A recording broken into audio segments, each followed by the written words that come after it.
in our view, and would have taken a highly professional photographer several hours to get right in the fully equipped environment of a studio. Now let's look at some more inconsistencies in the shadows present in the Apollo imagery.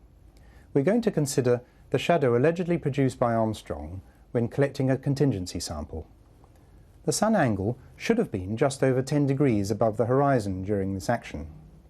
Compare that image with this Apollo 12 scene.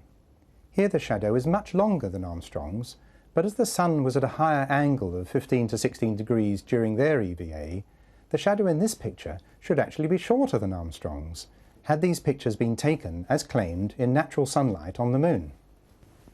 In this TV coverage of Apollo 14, the astronaut is moving away from the camera, the thin pole shadow in the foreground.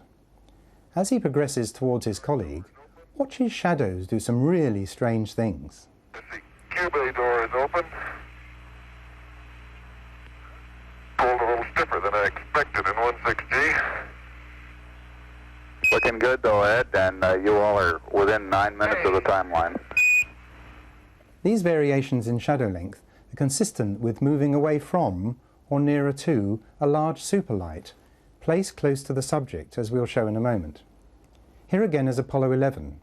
This time it's Armstrong and Aldrin standing together. But their two shadows grow to completely different lengths. The nearer one of them moves towards the light source, the longer their shadow becomes. Such an effect has nothing to do with their relative heights and everything to do with moving to and from a superlight. Remember, the landing site was supposed to have been on flat terrain, the Sea of Tranquility. Consider carefully the difference in lengths of these two shadows. To show that this effect is consistent with moving towards or away from an artificial light source, here is a demonstration we set up in our London studio.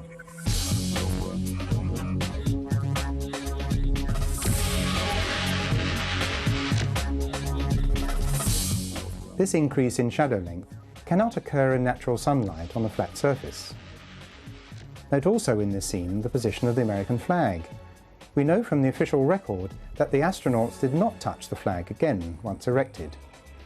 We also know that this flag was artificially supported along the top in order to give it substance in the airless and motionless lunar environment. Now look at this flag, later in the same mission.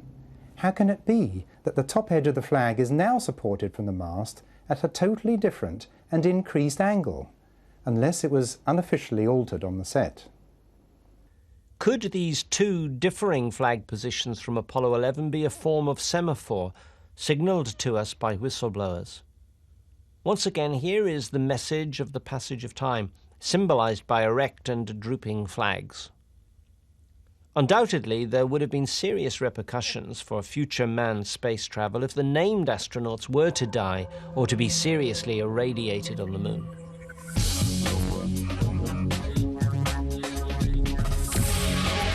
Discontinuity involving flag setups wasn't restricted to Apollo 11. As you can see in this footage from Apollo 16, the US flag is being taken out of the LEM before the TV camera pans around to the right to follow the astronaut as he proceeds to the site chosen for the all-important erection of the flag. As the camera continues its pan round to the right, we should expect to see the astronaut fixing the pole into the ground and adjusting the stiffened flag to its most attractive angle. However, when we get there, the flag has already been planted and the astronaut is leaving the scene. You can see his shadow in the bottom right as he departs from the frame. Truly a giant leap for all mankind, for in order to carry out this task, the astronaut has had to arrive at the location, select the most likely soft spot in a totally unknown surface, hammer in the lower part of the flag mast, insert the upper part of the mast and its attached flag, perhaps adjust the folds, and only then remove himself from the scene. All this while wearing the most cumbersome of gear, a pressurized spacesuit and the Bliss, the life-supporting backpack. According to this piece of footage, Apollo 16 achieved this list of things to do in a mere 69 seconds. A mere 69 seconds. This is the setting for the famous jump salute we analysed previously, with its designer continuity error.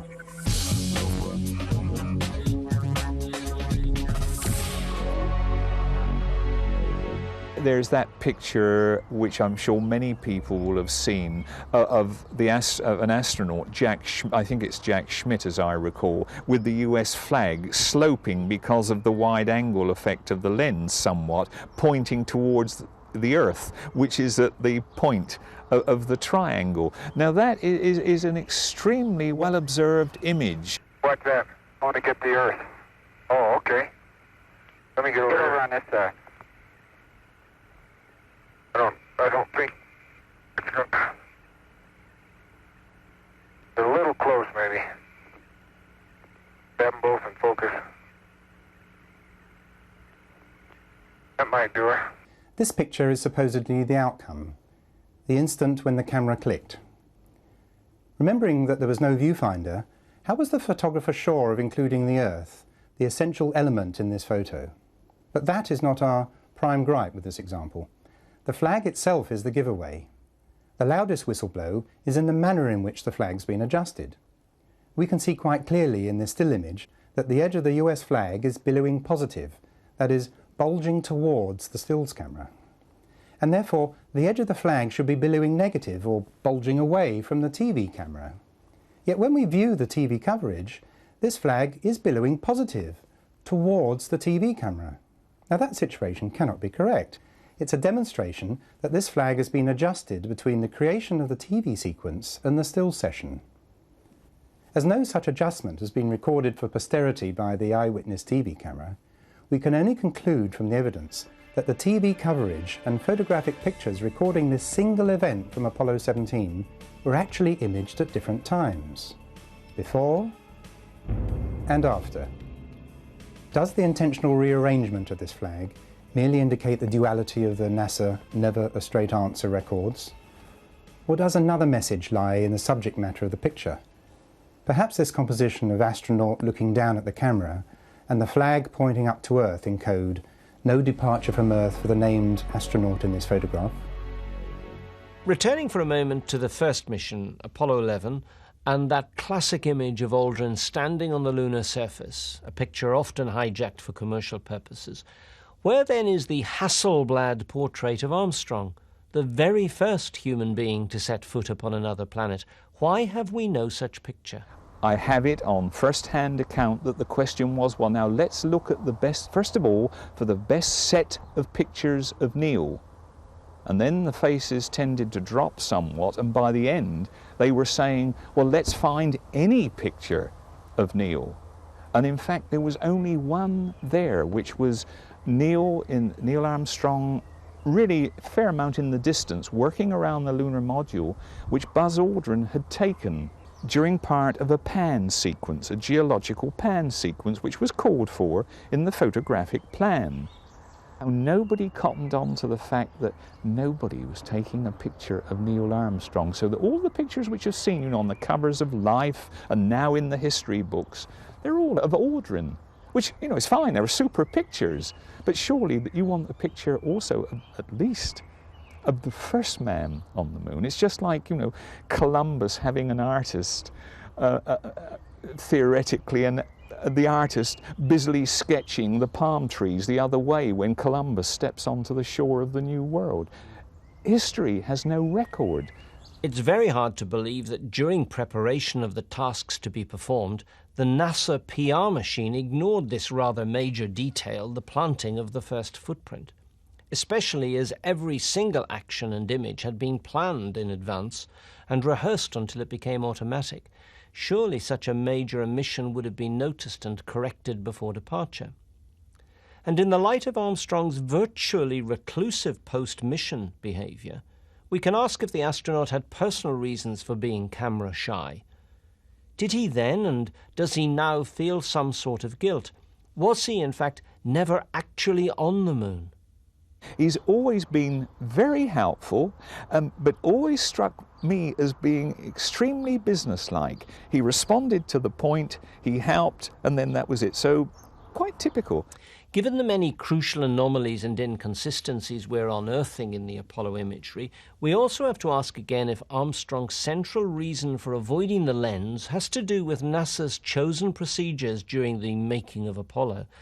He was a very private individual, obviously, and since he has always kept himself very much to himself. During the various celebrations he's tended to appear, but it's as limited as possible, and if you might almost say decency allows.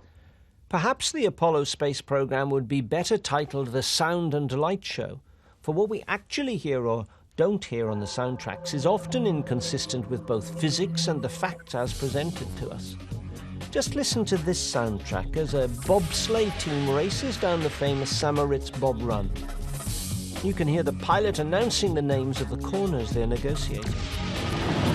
That is the Cornwall Wall.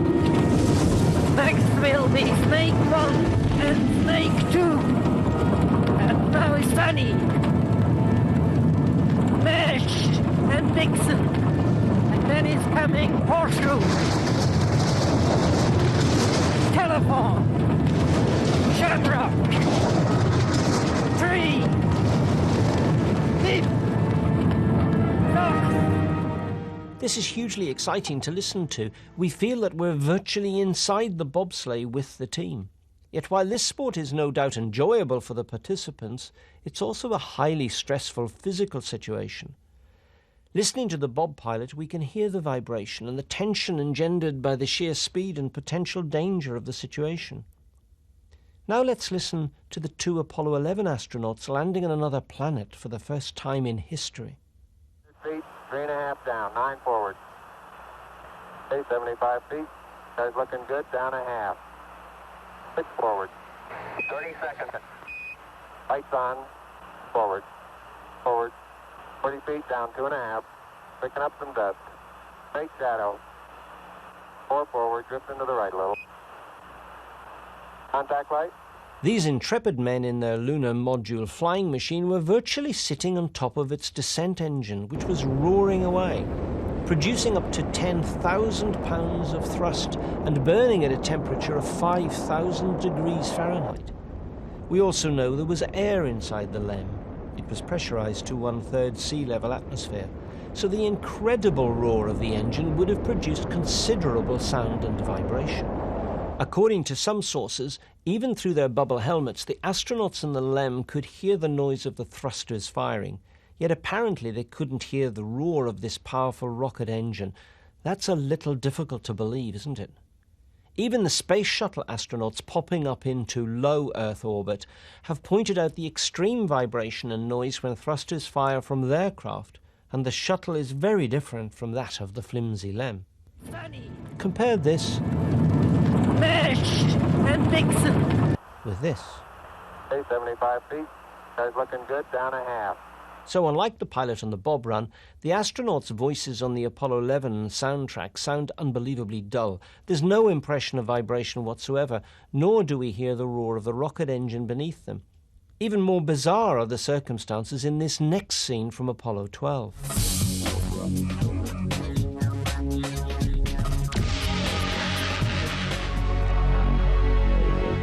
Just before these astronauts touched down, they were apparently able to film the Surveyor 3 craft that had landed at that same site in April '67. But instead of just catching a fleeting glimpse through the LEM's triangular window as the LEM continued on its descent path, this sequence from the conquest of space, using original NASA film, is very suspect. This result is wholly consistent with imagery that could only be taken with a specially mounted camera capable of considerable lateral panning capacity. As we run the sequence again, notice how the perspective of the grounded Surveyor 3 changes as the camera moves around it. The LEM didn't have that capability. To obtain such a shot would actually need a special camera and mount to give plenty of sideways movement, while the craft, such as a helicopter with the door removed, maintained level flight.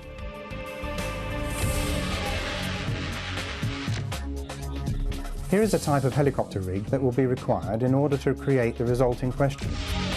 The published imagery is therefore not commensurate with the viewpoint from an onboard camera at the LEM's triangular window. Apollo 12 also had sound and light problems. They suffered from what was claimed to be a failed TV camera very early on in their moonwalk. This failure had the happy effect of turning the transmissions into sound only, and thus ensuring that millions of terrestrial TV sets were switched off.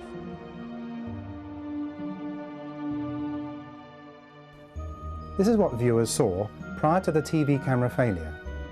By the way, here might be a blow on the whistle concerning the lighting at the time. Boy, that sun's bright. That's just like somebody shining a spotlight in your hand. It really is. It's just like somebody's got a super bright spotlight in their hand. And then a reference to the TV camera. Now, Sam doing some useful work like getting that TV camera going. Okay, good idea. Okay, Houston, I'm going to move the TV camera now. As the TV camera is moved, we can see that it is functioning, because the light source has generated lens flare. The camera is being moved around pretty rapidly, and we can see it is picking up flare and strange striations into the lens, which is allegedly the point to which the camera is supposed to have failed. There it is. And here is a clip from an official NASA documentary relating to this incident. Set to watch the moonwalk on TV, controllers were frustrated when the solar rays destroyed the camera. So according to NASA, the solar rays destroyed the Apollo 12's TV camera. But in this scene from a later mission, Apollo 15, we have precisely the same effect, yet the camera continues to operate perfectly satisfactorily. Now here, back with Apollo 12, we have flare picked up by the lens, which indicates that the camera was actually working. It is just pointed at something static. However, the camera is not securely locked into position, and therefore over a period of time the camera changes its view, as you can see. And as you can hear, everyone thinks it's all very funny. But as the fixing on its stand is not tight enough, the camera is slowly drooping, and this fact is demonstrated by the changing images captured over a period of time. Coming in there now, Al. It would not have been possible to see this differential imaging if the camera had really been destroyed by being pointed for a while directly into the sun, the official reason for its failure. The operations manual and the handbook that accompanied the TV camera clearly indicate that the camera should never be pointed at any bright source, nor directly at the sun. Given their intensive training and the experiences supposedly acquired over the preceding Apollo missions, why then did Apollo 16 astronauts need to ask Houston if they should point their camera at the sun during a lunar EVA? Point the camera away from the sun. They're all the way open now. Yeah, the camera directly down sun. And down at the ground. Down, huh? That's right. Directly into the sun? Negative. Away from the sun and down. We leave these sound and light anomalies for the moment to discuss one particular mission in April 1970, that of the lucky 7th lunar module, Aquarius, and the unlucky 13th command module, Odyssey. The alleged failure of the Apollo 12 camera had been a very good test for NASA and an indicator of the level of attention that America in particular, and the world in general, had towards the space program. Perhaps discouraged by Apollo 12's sound-only show, and given other political realities in America, the public seemed to have turned its back on space. However, Bennett and Percy's research suggests that this was an intentionally induced state of boredom and was also, among other things, good preparation for the moment when NASA intended to switch their audience back on again. And during the 13th hour of the 13th day of their 13th Apollo mission, how very remarkable, just 2 days out from Earth, they toggled that switch, and what was said to be an exploding oxygen tank jolted the command module and the Apollo story back into the media spotlight. Houston, we've had a problem. We've had a BP bus vulnerable. Here we see the astronauts inside the command module delivering a live broadcast. They're supposedly nearly 200,000 miles from Earth and just 8 minutes from their Big Bang, or problem, as they would delicately put it. Remember, the command module was named the Odyssey and the lunar module Aquarius. Listen to this communication. And passing to the time away in our transit out to the moon. And it's rather odd to see it floating like this in Odyssey while it's playing the theme from 2001.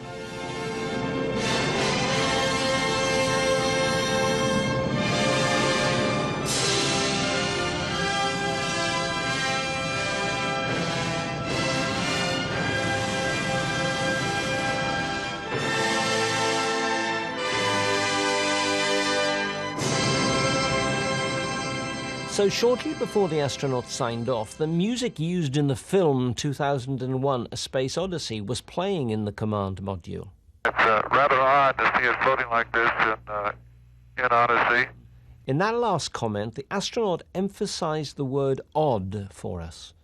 And just how apposite was it that moments before the explosion and the enforced extracurricular use of the LEM Aquarius, he takes the trouble to mention their sign-off song, a song from the musical Hair, in which the words, "This is the dawning of the age of Aquarius" figure. Not to mention when the moon was in the 7th house. Who exactly is blowing the whistle now? And of course, the tape would be complete without Aquarius. The whole of this scenario has all the hallmarks of a carefully written script. Indeed, the words used to announce their accident to Houston, "We have a problem," were first spoken in much the same circumstances in 2001, A Space Odyssey. What doesn't come from 2001, nor indeed from the Hollywood movie Apollo 13, is the bizarre colour of deep space in NASA's footage of the Apollo 13 mission. When the astronauts have transferred to the LEM, some 200,000 miles from Earth, we look out of the small observation window and see the colour blue, not the black of space that NASA's astronauts describe.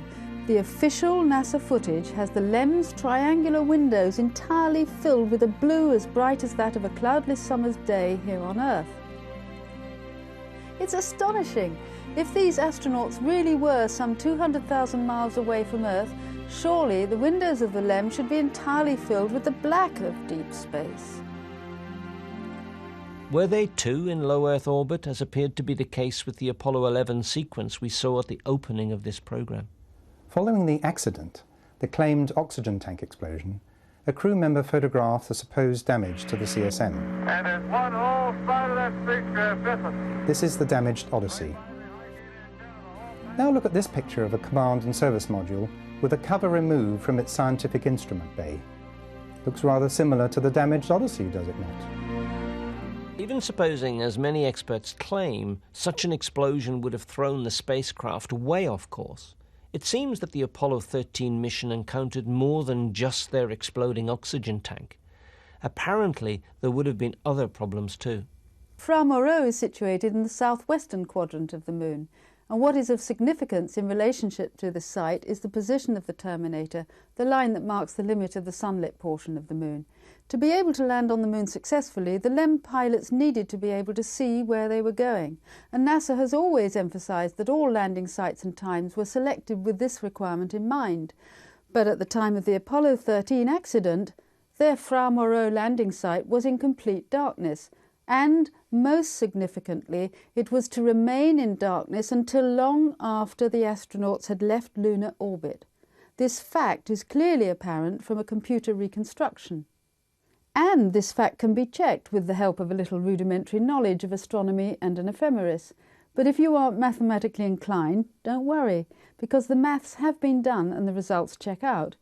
It's also been confirmed by Andrew Chaikin, space historian and author of A Man on the Moon, which was written with the compliance of NASA, that concerning Apollo 13, Chaikin states, by Wednesday, April 15th, 2.5 days after the accident, the Apollo 13 combo had circumnavigated the Moon, corrected its trajectory, and was already 19,000 miles into its homeward journey. The Moon, still close enough to see craters with the unaided eye, and Fred Haise, alone in Aquarius, was looking at it. And Chaikin tells us what Haise saw, or rather, what he didn't see. Near the terminator, just emerging from night, he could barely make out the highland region of Fra Mauro. So there you have it. The Fra Mauro site was in darkness on the date scheduled for the landing of this lunar expedition. Whatever might be the truth concerning the exact whereabouts of Apollo 13, the Sun and the Moon do not alter their dance through space.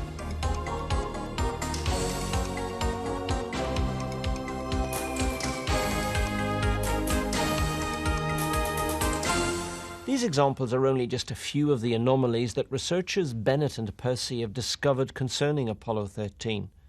However, the sample shown is already enough to enable us to further see that something's very wrong with this mission in particular, and the Apollo space program in general.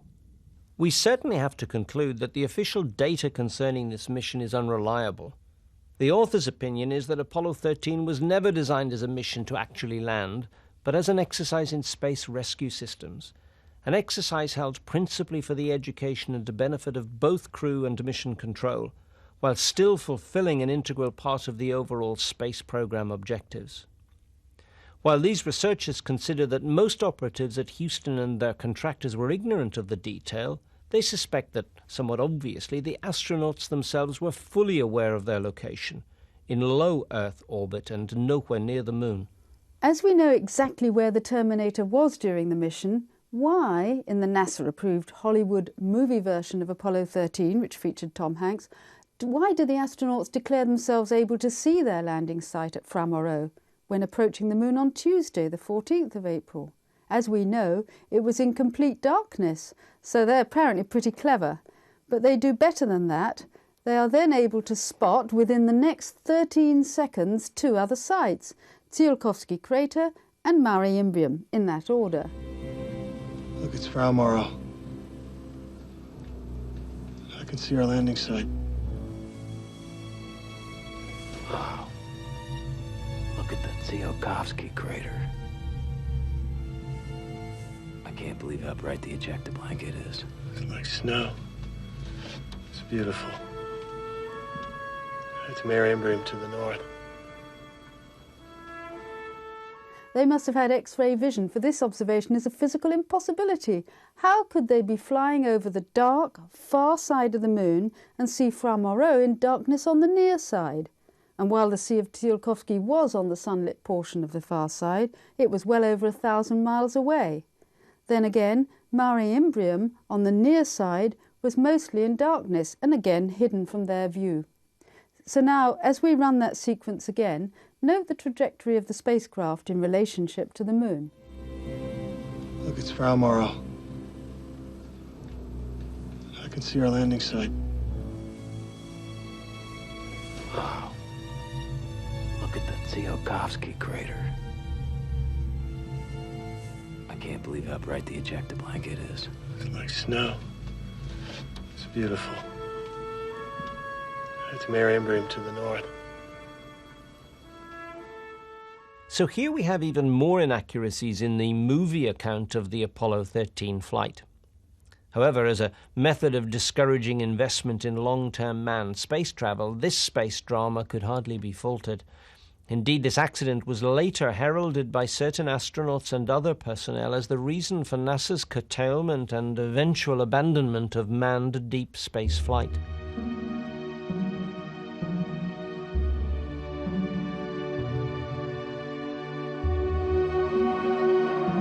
The prospect of dead astronauts indefinitely looping around our solar system, an artificial Death Star featuring in our night skies for eternity, surely was motivation enough for the implementation of the Apollo surrogate program. Could it be relevant that the Apollo 13 landing site that never was took its name from the 16th century Venetian monk Fra Mauro, who was the instigator of a map that never was? Fra, or Brother Mauro, was also cartographer to the court of Venice, and at one time he set about producing the perfect map of creation without removing himself from his cell. He apparently achieved this feat by collating the tales that travellers brought to him, yet no trace of his map has ever been found. There's only his journal of this experience, which was discovered on a Venetian island by author James Cowan, who then translated it into English. This adventure in mind mapping raises important questions concerning the links between representation and imagination, and even the nature of reality itself. Cowan found that Fra Mauro's thoughts revealed themselves gradually as an unfolding guessing game, and that the Venetian monk liked to derive meaning from the perfect use of mystery, and thus each place he evoked became a symbol. We wonder what exactly the Fra Mauro site symbolised for those in the know at NASA. But Cowan's book on Fra Mauro is apparently a hybrid of history and fiction, and as such, it fits perfectly with our view of NASA's well-scripted Apollo program. And with this pause for the consideration of artistic license over, we return now to more analysis of the Apollo mission images and shadow inconsistencies. Resuming with Apollo 14, here's another one of those shots of an astronaut descending the ladder. The shadow side of the LEM has been filled with light in the same way as that of the Apollo 11 LEM during Aldrin's exit. Is this for real, or is this being simulated on a film set? Okay. All kinds of freebies in today's simulation. Roger, we got the boys in the back room working overtime. This terrain where these Apollo 15 astronauts are standing is virtually flat. Then, note that the shadow here is somewhat similar in length to the astronaut's height. But, as we all know... Shadows really make a difference up here. Yes, they certainly do. So as we move to this next scene, during the same mission, on similar terrain, the shadow length should not be any different to the previous shot. Okay. However, we can see that the astronaut's shadow length is now considerably longer than his equivalent height. Such anomalies, in our view, are once again due to the presence of a large artificial light source that is not always positioned at the same height.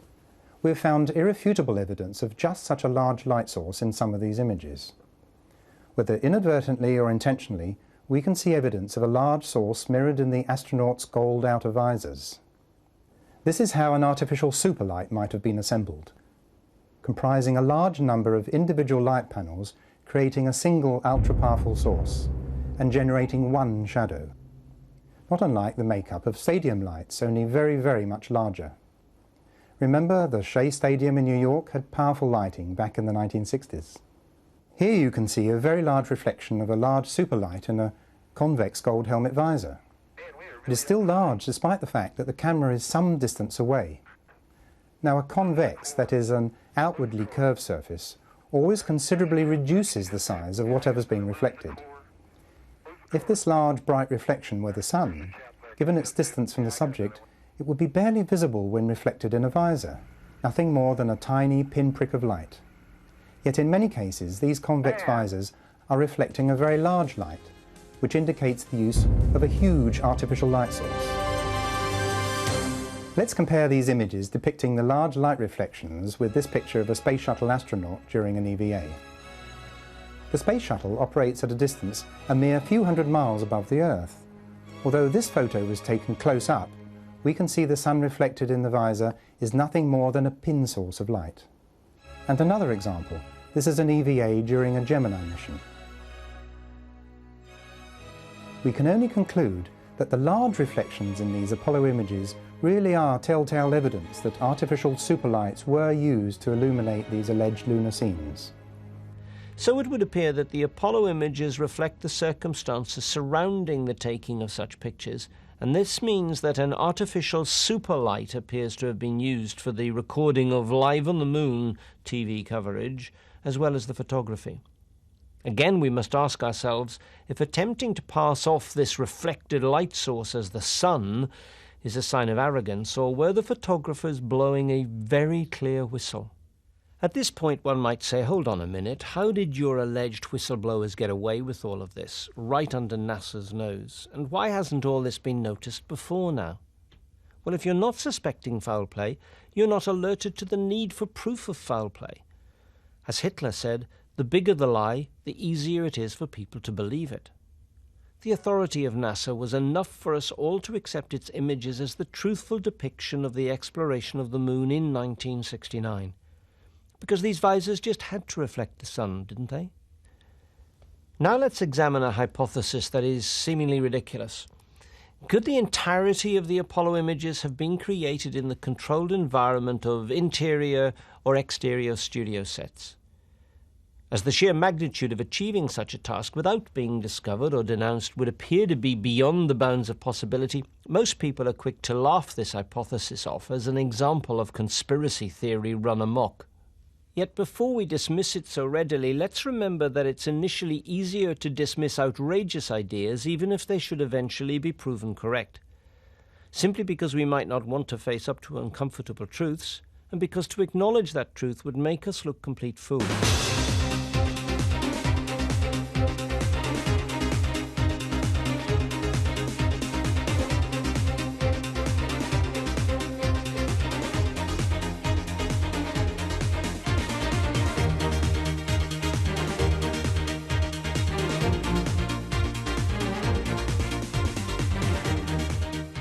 It is apparently okay to acknowledge the lack of authenticity of the visual information surrounding an event safely buried in the relatively distant past, such as the sinking of the Lusitania by 3 torpedoes. This event, which had the effect of bringing America into the First World War, happened out of sight of a British newsreel camera. But that detail didn't stop the media creating a fake scene, shot on a London pond, and presenting the result to the public as the authentic coverage of that incident. As an example of the deliberate withholding of information at the turn of the century, we learned that the prime cause of the horrific accident that led to the demise of the Hindenburg was not hydrogen, as ruled after the accident, but was actually the nature of the fabric covering the dirigible. It's now clear that this outer fabric was known at the time to have been highly inflammable. The fact that the constructors then continued to use a medium known to be potentially lethal is of no surprise to an industry that has spawned its own series of disasters. And liftoff of the 25th Space Shuttle mission, and it has cleared the tower. Engines throttling up, 3 engines now at 104%. Challenger, go and throttle up. Challenger, go and throttle up.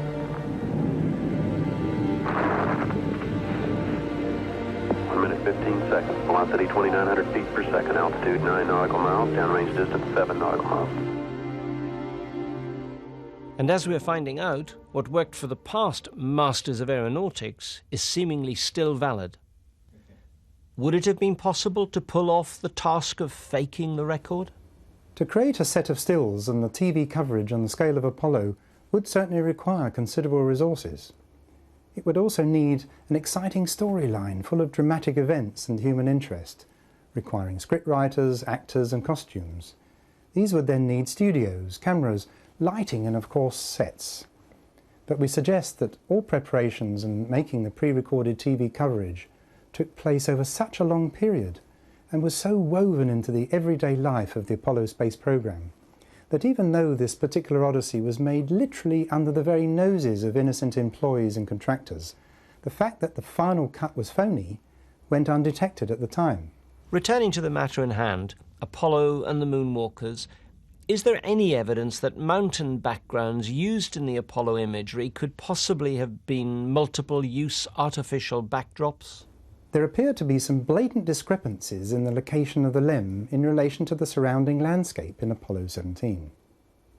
There seem to be some serious multiple uses of mountain backdrops. Any given background can be the same size irrespective of the scale of the scene. This is often the case despite the varying distances that the photographers, their equipment and the LEM were supposed to be from any of these mountain backdrops. The EVA route at the Taurus-Littrow Valley, the areas where the 2 astronauts allegedly drove their roving vehicle and then walked on foot, extends many miles away from the landing site towards the lower region of this map. This is the landing spot at Taurus-Littrow. As the camera pulls back, we can see that all these mountains are located well away from the LEM's landing site. Now, I'd like to draw your attention to some rather peculiar features in the mountains of Taurus-Littrow that appear in the record. In the background is a rather distinctive mountain with a steepish slope on the left and a gradual slope off to the right. Centrally positioned is a light-coloured mound and an interesting mini crater feature inset above it. And over to the right is another mound with a larger, darker crater-like feature. We'll be seeing more of this mountain and the mounds in the sequences that follow. Here again is the light-coloured mound on the left, and in the centre the second mound with its larger, darker crater-like feature. Noticed in the left foreground are some experiment packages. And now with the LEM in the foreground, you'll recognise the mound with the dark crater-like feature. We have confirmation of the LEM's apparent close proximity to this location by way of this image as well. Note the 2 key features, the light-coloured mound on the left and the second mound with a darker feature to the right. But when we look again at the wide view of the valley with an astronaut standing by the large split rock, we can see there's no apparent sign whatsoever of the LEM in relation to the scale of the mountains we were looking at in the previous image. Here's another view, this time looking over Split Rock. Notice the crater in the centre, with no obvious sign of the lunar module at all. We now return to the Split Rock location, and an even wider composited image revealing an area to the right of the boulder. Surprisingly, this is the area in the centre of the picture where the LEM is supposed to have landed. Look how tiny it is in relation to the setting and the surrounding mountain landscape. What anomalous scaling compared with the close-up view of the LEM we saw earlier. As we bring the centre larger, notice how small the LEM looks in relation to what appear to be absolutely enormous mountains.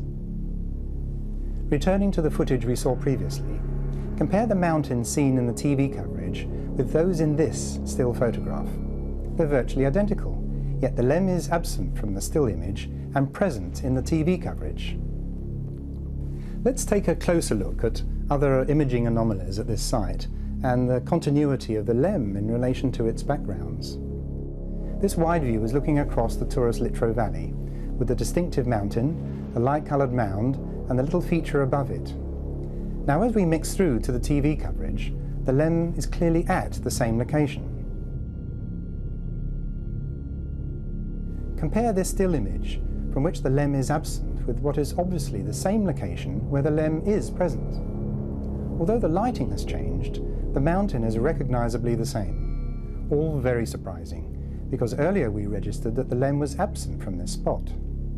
We also noted that the LEM had apparently landed well away from these mountains. But in this TV freeze, we see exactly the same mountain yet again, with the LEM. Have the mountains been moved to suggest a different location between one set of images and another, cost-saving on scenic backgrounds, or has the LEM itself been moved? It looks as though the mountains were moved around. You see, money was no object with Apollo, so we must conclude that this action is a further example of intentional whistleblowing by those involved. I'm now going to run a 360-degree TV panorama sequence at that location. Identified as EVA-1, Site 1, it was shot from the rover's TV camera, remotely operated from Mission Control.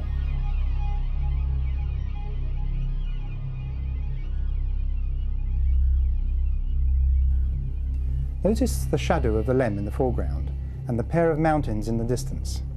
But these appear to be mountains with unique qualities. We saw earlier that this distant view, seen on the TV coverage, is the location of the LEM, here in the middle distance. So how can the same view possibly exclude the LEM? As we continue with the panorama, we should return to the point where we started, with the distinctive mountain in the background and the LEM in the foreground. However, that doesn't happen, as we'll see.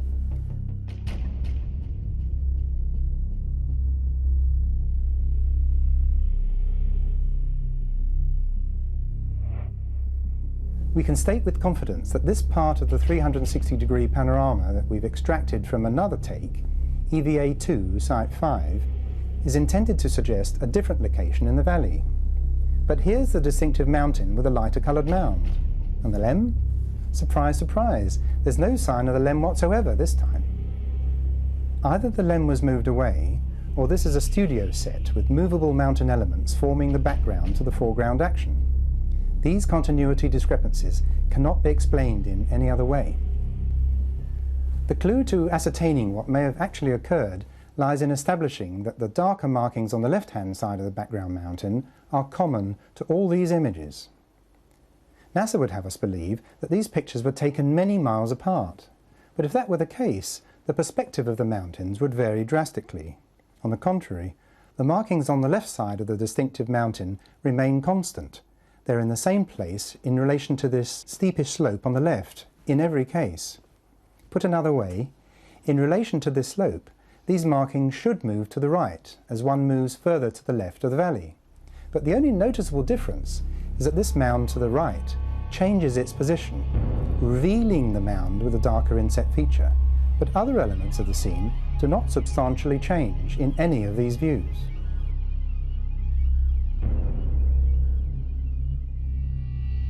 Despite the fact that the LEM is supposed to have landed well away from any mountains, in the images with astronauts present, the mountain backdrops are never very far away at all. So why do images with action in the foreground have backgrounds that appear so close? No doubt this situation is the consequence of limitations imposed by working in a studio environment, without the benefit of backgrounds miles away, as would have been the case at the true location. It was possible, though, to create the illusion of a vast landscape for some of the impressive scene-setting imagery, especially the stills. Here again is the TV coverage of the LEM's supposed landing site, emphasising that the location is nowhere near the mountains that form the backdrop to the previous images. This picture of the LEM, so close to its background, cannot possibly relate to the suggested location of the LEM in this image. The distance scaling discrepancies in the various backgrounds gives it all away. Yet more examples of inconsistencies in the record. Is there any further evidence of mountains being moved around? And is it possible to detect any joins in the working area which could show telltale breaks, say, between the studio floor, the surface area and vertical mountain backgrounds? Yes.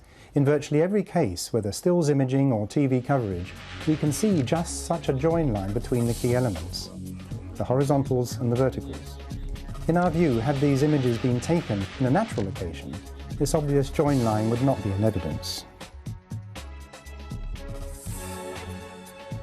And here in this illustration, you can clearly see how the working area and the mountain background with its supports would be separated, resulting in just such a join line showing up in the images as an obvious break.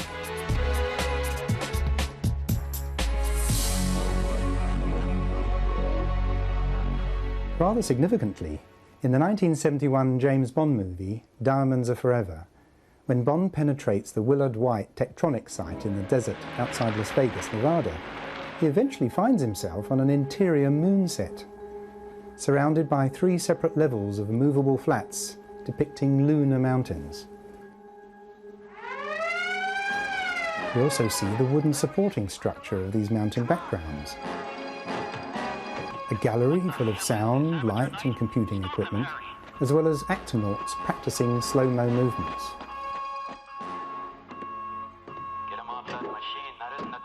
And finally, when Bond escapes on a hybrid of a rover and a LEM through the flimsy wall of this moon set, we see that he's emerging from the grey-domed building that looks remarkably like the northern hemisphere of the moon.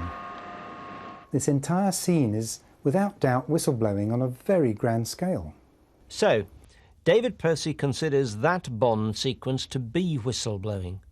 But surely one scene in a film does not a true story make. This single scene could be construed as an amused nod of the head on the part of the filmmakers to the Apollo hoax theory that was already circulating by 1970. That having been said, there's no doubt at all that author Ian Fleming had his finger on the pulse of world events. Through his intelligence contacts, he kept abreast with both Soviet and American rocket technology and received technical updates and advice from the British Interplanetary Society. It is quite clear that Diamonds Are Forever contains information as to how the Apollo, witnessed by the world, was actually staged. Either the whole film script was totally inspired, or someone in the know clearly seeded information into the film. For although the original book storyline would have worked very well for the movie, new situations were grafted onto Fleming's principal locations. This film contains a multitude of relevant, covert references to the anomalies in the Apollo program. Another example concerns the dangers of radiation. In a very memorable scene, immediately prior to the interior moon set sequence, in Diamonds Are Forever, Bond highlights the subject of radiation. Hello. Hi. Haven't seen you here before. I'm Klaus Hergesheimer. New here. I've been here 3 years. G-section. How are things in G-section? Still the same old grind, you know. Checking radiation shields for replacement. Hey, by the way, where's yours? I've been waiting a couple of days for you guys to deliver them. Oh, gee, I'm sorry. You should have given us a phone call. Here, look, I've got one here. Lucky for you, I carry spares. Now, you keep that on. You can't be too careful about radiation. Absolutely. I feel much safer with this on. See you around.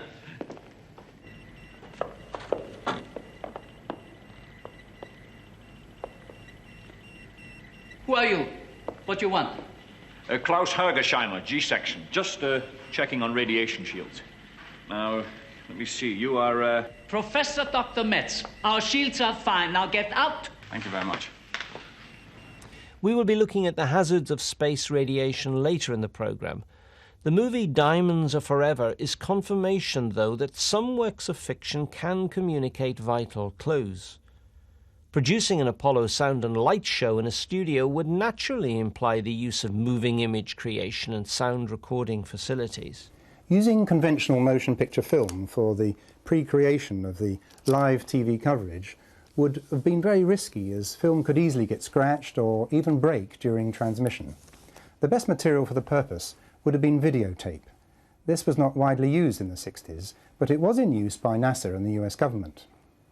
Using an emerging technology would enable the perpetrators of a hoax to pull off the trick with impunity. Don't forget, in the 1960s, the networks had to film off TV screens during the transmissions.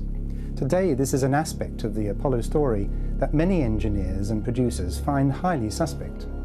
The best result would have been to provide the networks with a direct video feed, but they did not do that.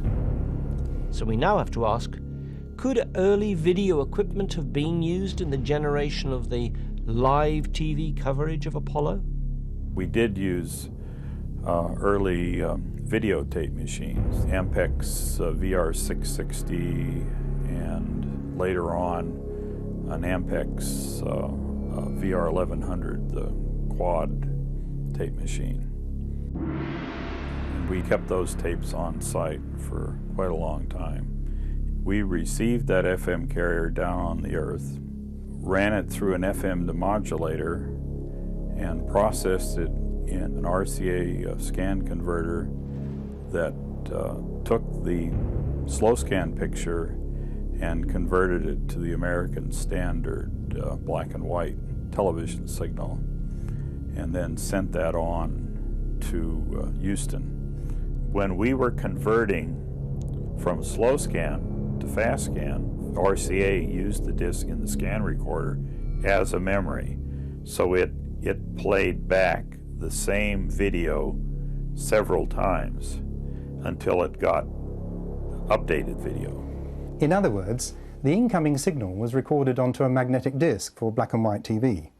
And for colour, it had first to be recorded onto tape recorder 1, then played back on tape recorder 2. Only then could there be a conventional colour TV picture. The idea that what we all saw on our screens in July 1969 was actually live from the moon recedes by the minute. Are there any indications that the moonwalk sequences were actually filmed on Earth under studio conditions? And how difficult would it have been to simulate the moon's 1/6 gravity? Researchers have noticed that when the rover was filmed driving across the dusty surface, the dust thrown up by the rover's wheels clumps, just as it would if it were driven in a location where there's an atmosphere. Had the rover really been performing in a vacuum, the lunar conditions, not only would the dust have sprayed out in a perfect and progressive parabolic arc, but due to the reduced gravity, this arc would have risen up to 6 times higher than it would have done on Earth. This Apollo footage records the dust actually being stopped in its tracks as it encounters an atmosphere. The moon has a much lower surface gravity, like it's 1/6 of the surface gravity on the Earth. So pictures of falling things, you see things moving, falling slowly, and you see people moving about as if they don't weigh very much. So faking these motion pictures, and remember that many of the pictures returned from the Apollo project were motion pictures, that really show people operating in an environment where they and their equipment weighs about 1/6 of what it would on the Earth. So it's really very difficult to fake in a studio on the Earth, where the gravity would of course be normal. In the 1999 revised edition of Apollo, From the Earth to the Moon, an astronaut is heard to say, "There's no dust at all," which is only possible if the exercise is taking place on a hard surface. 9 miles an hour. As I can see, I'm going to have to keep my eyes on the road. However, there are carving lines through the loose surface coating. A little rise. There's no dust at all. Steering is quite responsive. And if there are tracks in the surface coating, then there should also be significant movement of surface material arcing out from under the wheels of the rover. In this respect, the new sequence is in direct contrast to the original 16mm Apollo camera footage. The statement, "there's no dust," doesn't even belong with this action, but with the earlier arrival of the LEM. The rewriting of the record, for which there is allegedly already authentic documentation, does not in any way help to preserve the real credentials of the original. It only demonstrates that in a probable attempt to avoid the scandal of the millennium, NASA has chosen to support a revised edition of Apollo. But in our view, the agency has chosen poorly. Astronauts moving in slow motion is another hallmark of the Apollo TV footage. There is no evidence at all of any astronaut making a leap or a jump anywhere near a height commensurate with 1/6G possibilities. But if they were actually simulating EVAs on Earth, they would then need help with their bulky heavyweight suits and backpacks in order to achieve the visual effect of moving around easily in lunar gravity. So enter wire supports. This is a tried and tested way of relieving weight from performers or even flying an actor. Here is a sequence from one of our own productions. Excuse me, will I need a car? Relax, Chris. We're only making a short journey back to 1969, to the beginning of Unix.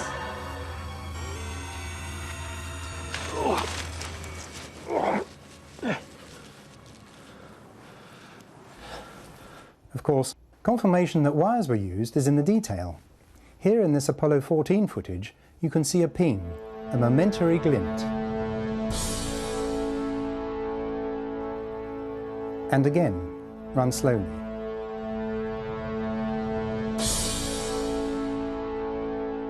And once more. There are other examples too. This one is from Apollo 17 during the flag scene. You can see the ping at the top of the frame.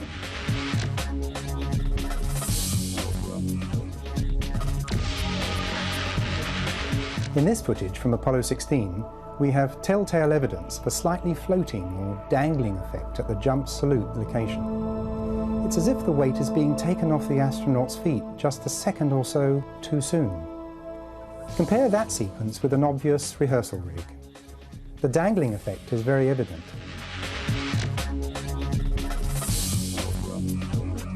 And here again, from the same mission, Apollo 16, we have an astronaut who is about to get up.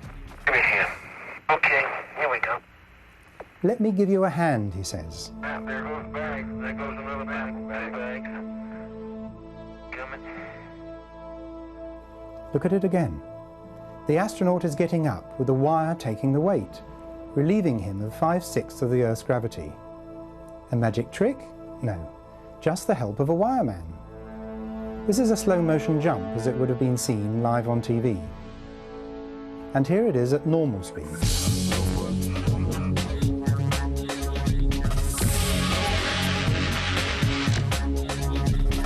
The well-rehearsed, pre-recorded material was apparently slowed down by 50% when we saw it on TV.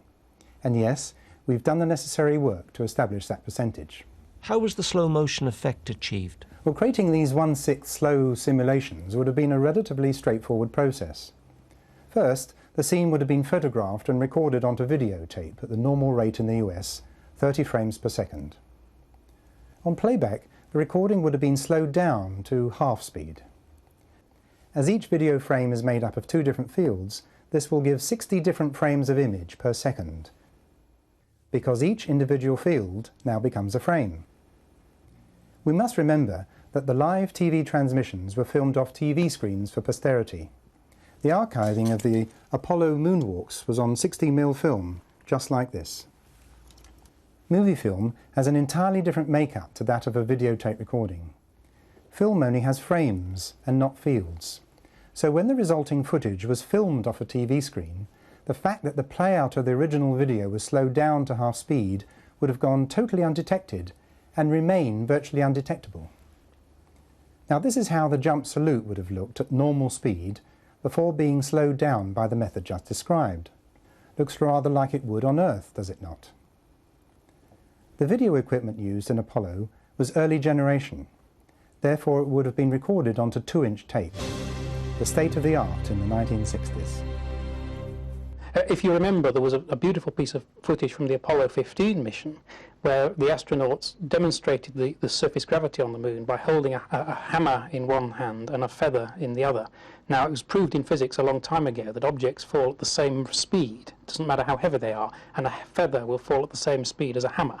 And the only reason that the feather doesn't fall at the same speed as a hammer in this room is because the resistance of the air in the room slows down the feather. If you do this experiment on the moon, they both fall together. And there's this piece of footage that shows this done by the camera pointing at the astronaut, dropping the hammer and the feather, and sure enough, they both fall together. And that proves immediately that this experiment was done in a vacuum. So this movie set would have to have been evacuated. It would have to be a vacuum. But more than that, the two objects fall slowly. They would fall 6 times faster on the Earth because the gravity is stronger. You see them fall slowly on the moon. And so we thought we'd try it here for you. The feather happens to be appropriately a falcon feather for our Falcon, and I'll drop the 2 of them here, and hopefully they'll hit the ground at the same time. How about that? This is also a very difficult image to fake. Well, actually, it isn't at all difficult to fake. NASA itself would repeat the very same trick, this time officially in the 1999 story From the Earth to the Moon. This time the astronaut held the hammer the other way up, so that we could see it was not the same fakery as the first time. Of course, that original demonstration by Apollo 15 doesn't in any way prove that it had taken place on the moon. Before NASA reenacted the whole thing officially, we had already conducted our own experiment. Here we are in our London studio in 1G, complete with an atmosphere, and without the benefit of a vacuum chamber. There they go. As you can see, the feather and the hammer arrive on the ground at the same time. Now if we slow it down by the appropriate amount, lo and behold, these 2 items fall nice and slowly as per a 1/6 G environment. This illusion is all about calibration. Following their research, Bennett and Percy have arrived at a firm conclusion regarding the reason for the anomalies and inconsistencies found in both the stills and TV coverage of Apollo. All the apparent mistakes that we've observed are, in our view, deliberate. We think it's very possible that some of those who were involved in the design and execution of the sets, the photography, lighting and production were perhaps very distressed when they realized what they were expected to do under the guise of service to their employers and their government. For NASA is a government agency, and their contractors grade their staff with security clearances in the same way as the military do. It is possible that instead of courting what could be life-threatening danger by standing up and blowing a whistle in public, these brave souls encoded their work with deliberate mistakes that will be detected sometime in the future, long after the emotion of the event had cooled. What does Una Ronald, who was in Western Australia at the time, think about these attempts at fakery? When I saw the Coke bottle, for me, the whole moon landing from that point was a fake. It was a setup. And if it was a setup, it must have been filmed somewhere on Earth. And it would have been filmed, to my way of thinking, in America, at some lonely site, or alternatively in a huge indoor set, somewhere where they could be private, be secluded, be able to produce this quite passable picture of someone walking on the moon. Most of us will recall that famous movie Capricorn 1, featuring 3 astronauts who are hoisted out of the launch rockets at the last minute to be informed that the technology won't get them to Mars safely. So in the interests of maintaining the space program, they must take part in the simulation of their voyage to Mars. Less well known is the fact that one of the originators of this storyline was Bill Kaysing, and that the destination of the original story was not Mars, but the moon. People at an extremely high level came up with the entire simulation, which was then filmed in Las Vegas in Area 51 at the northeast corner of what used to be the Atomic Energy Test Station there, and also at Norton Air Force Base in San Bernardino. The convincing evidence presented so far in this program strongly suggests that the TV coverage and the photographic record of Apollo is faked. How does NASA respond to these findings? You're coming to NASA, which is the organization that's being accused by this person of having put together the most monumental hoax in the history of humanity. I would simply say if this person or any people believe that they have some sort of, stunning, earth-shattering scientific finding that proves we didn't go to the moon, don't bring it to us. Take it to the scientific community. Take it to the Royal Academy. The big question must now be, why did the Apollo imagery have to be faked? Could there have been technological problems in leaving Earth orbit and actually arriving at the moon in the first place? After that, it would have been necessary to achieve a safe landing, a moonwalk without accidents, a safe departure, and an extremely difficult re-entry into Earth's atmosphere. If all of that was achieved, then splashdown was a relatively minor detail. Experts are of the opinion that a serious failure in any one of these phases could have jeopardized not only an individual mission, but the entire future of the space program. Was there a compelling reason for the faking of the Apollo record? Apart from the radiation risks, there are, in all probability, magnetic and gravitational anomalies that make the whole business of landing and taking off from the moon very dangerous indeed. And perhaps the consequences of these mascons, massive concentrations of gravity, and other anomalies would have made acceptable visual images difficult to guarantee, so that in any event, imagery would have to have been created before and independently of any given mission. Some think it highly likely that surrogate astronauts were actually sent to the moon, while the named NASA astronauts were obliged to play out the role of space heroes, far nearer to home, remaining in the relative safety of low Earth orbit. As actors in a drama, the named astronauts represented this great achievement of mankind, whilst others unknown travelled beyond the confines of their home planet for the first time, to all intents and purposes naked before creation, as we shall see in a moment.